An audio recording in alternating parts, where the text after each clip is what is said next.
Raider Nation, what's going on? You're watching the Raiders Report, and we have a little bit of a news update to go ahead and hit. The Las Vegas Raiders are re-signing defensive tackle Johnathan Hankins. When the offseason started, I said the Raiders, they got a lot of free agents at the position, but the one that I see being the most likely that they decide to bring back was, in fact, Johnathan Hankins. Why? The Raiders are looking for big bodies in the middle. If you're going to try to run a 3-4 front, you need somebody who's a big dude up there, and that's exactly what Hankins is. 6'3", 340-pounder. Not only that, when you look at a lot of the other moves that Las Vegas has already made this offseason in terms of going out and finding those defensive tackle, nose tackles, whatever you're looking for, those guys have been built a little bit more to get after the quarterback. Hankins, he is a run stopper first. Now, last season, he struggled a little bit being able to, I'll say, be in the shape that he was hoping to be in and be the competitor that he was able to be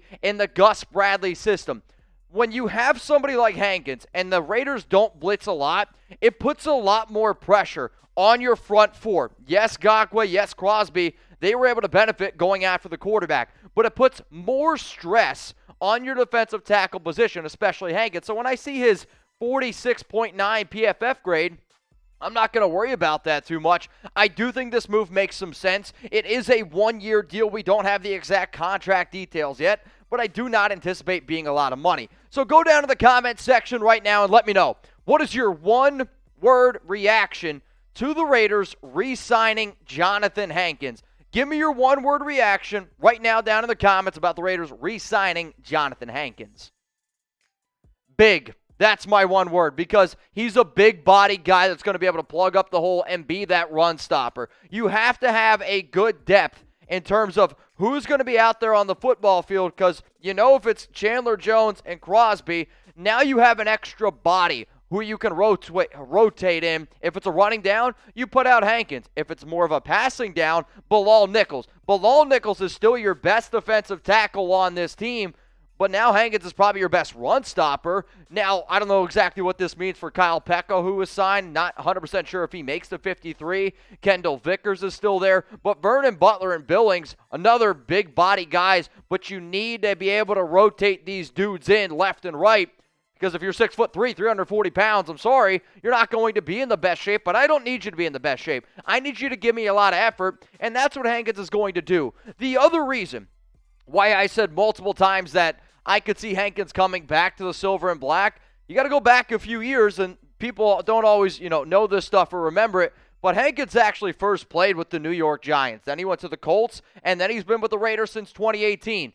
Patrick Graham and Hankins worked together 1 year. Remember, Patrick Graham was first the defensive line coach back in 2016 when Hankins was on the New York Giants. So sure, that year maybe didn't go 100% playing for Hankins, who then went to Indianapolis, but there was a connection there. And then on top of even that, you have the Raiders coaching staff. There's some guys in that building that wanted to bring back Johnathan Hankins. So I was excited about this move. I'm glad that it ended up going down. I put out a video a few hours ago about Nick Mullens, and what's the one thing that I'll always say? We will keep you updated here. This is not an April Fool's Day joke. This actually went down. Johnathan Hankins is back in Las Vegas, and to make sure that you don't miss any news, rumors, trades, updates, free agency, I got you covered. So hit that subscribe button, turn on those notifications, and try to be one of the very first people down in the comment section, a part of the Noti gang. I see y'all. I appreciate you. I'm committed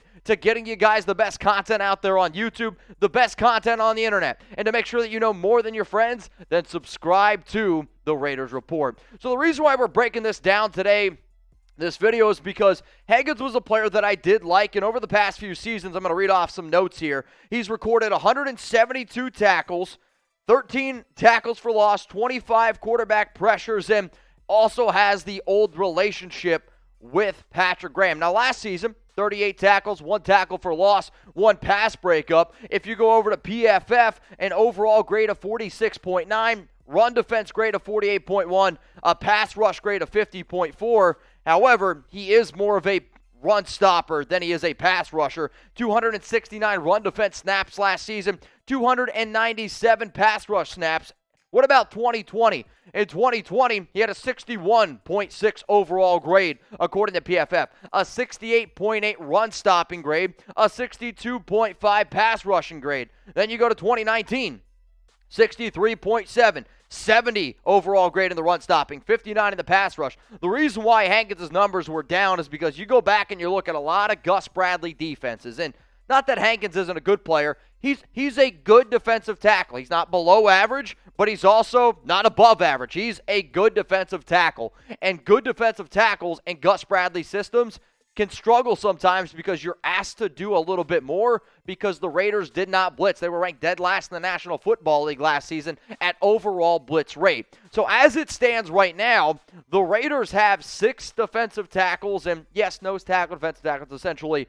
the exact same thing on the roster.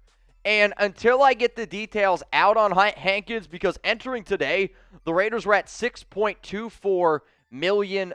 And we'll be able to try to get into figuring out whether or not how much money it is. But after looking at the defensive tackle group right now, give me your honest and God-honest opinion, your confidence level in the Raiders' defensive line. Scale it from 1 to 10. Now, when I say defensive line, I also mean Max Crosby, and I also mean Chandler Jones and a lot of those other depth pieces. But entering the offseason, I still said arguably the biggest team need could be DT. It's why I love Jordan Davis. It's why I was hoping the Raiders would go out and get some of these other guys. This move might mean that the Raiders don't go out and get Calais Campbell now, which definitely sucks. But be honest, 1 to 10, the Raiders' defensive line for me is probably going to be somewhere around a 7.5 and an 8 because I still want the DTs to be better. But you got Max Crosby and you got Chandler Jones. I mean, that's about as good as a duo as it gets. Now, the Raiders did go out early this morning and also get Nick Mullens. Luckily, no fire alarms ended up going off, which definitely made me pretty happy. I also put this video out on Rumble, and we're always trying to get you guys more content, whether it's on Rumble, whether it's on local. So all I'm trying to do, y'all, is get you as much content as humanly possible. Rumble.com/Raiders Report. Last season, Nick Mullens, and by the way, the one game that he started was against the Raiders. He was 20 for 30, 147 yards. He had a touchdown, no interceptions. Yes, the Browns did lose that game to the Silver and Black. I'm happy about it. But when I think of Nick Mullens, I'll always remember that game back in 2018 where everyone's like, it's Nick Mullens. He's a backup. It's not going to be anything to worry about. Yeah, that dude threw for 262 yards, 3 touchdowns, no interceptions, a nearly perfect passer rating, and absolutely roasted the Raiders. Now, to make sure that you guys don't get got on April Fools, hit me up on Twitter, hit me up on Instagram, at Mitchell Renz 365, because if I post about something today, it's going to be legitimate. Like, it means it's actually happening. Ian Rappaport got today when David Njoku tweeted out something about wanting a trade. You just got to take that extra 5 seconds on April Fools and make sure that it's not a joke. Though I will say this, if I was going to make a joke, I wouldn't say Nick Mullens to the Raiders. I'm a little bit more creative than that, right? Like, I'd say Stephon Gilmore, the Honey Badger. I have respect for Mullens, but that's not the April Fool's Day joke that I would go with. So as it stands right now, the Raiders quarterback depth chart is as follows. It's going to be Derek Carr's your QB1. The QB2 hasn't been decided yet, but let's be real. Mullens is the better quarterback. He's going to end up winning the job as the backup to Derek Carr. And then you're going to end up having Garrett Gilbert as your quarterback 3. So not only did the Raiders go out and get Nick Mullens, they also went out and they got or re-signed Johnathan Hankins. But entering today, the Raiders were somewhere at about $6.24 million in salary cap space. The Mullens deals 1 year can make up to 2.5. I'm going to guess that the Hankins deal is going to be around $2.5, $3 million.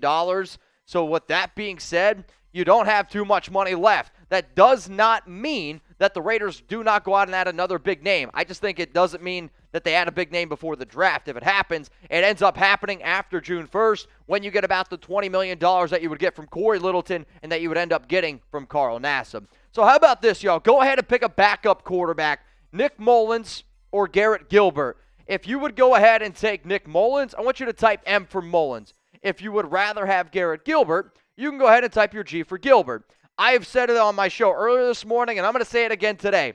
It's going to be Nick Mullens. Nick Mullens is a much, we'll say, crisper passer. He's a better professional than Garrett Gilbert. But Gilbert, as a practice squad guy, is definitely someone that you can sit there and be like, all right, halfway decent, and he's reliable. So we went ahead and we got you already 2 videos before noon. I think that's pretty damn good. And even for the people on the West Coast, 2 videos before 11 a.m. That's why you subscribe to the Raiders Report. I got Jeremy in the background doing something with one of those thermo guns to his belly. That could also be a reason to subscribe. We had a hell of a week a few weeks ago with free agency. We're going to be doing some Jello wrestling coming up soon. We're going to be breaking down some news and rumors. We're going to be having a lot of fun here. But the Raiders went ahead and they brought back Johnathan Hankins. And if that makes you a happy guy today, then I want you to go ahead and like the video right now.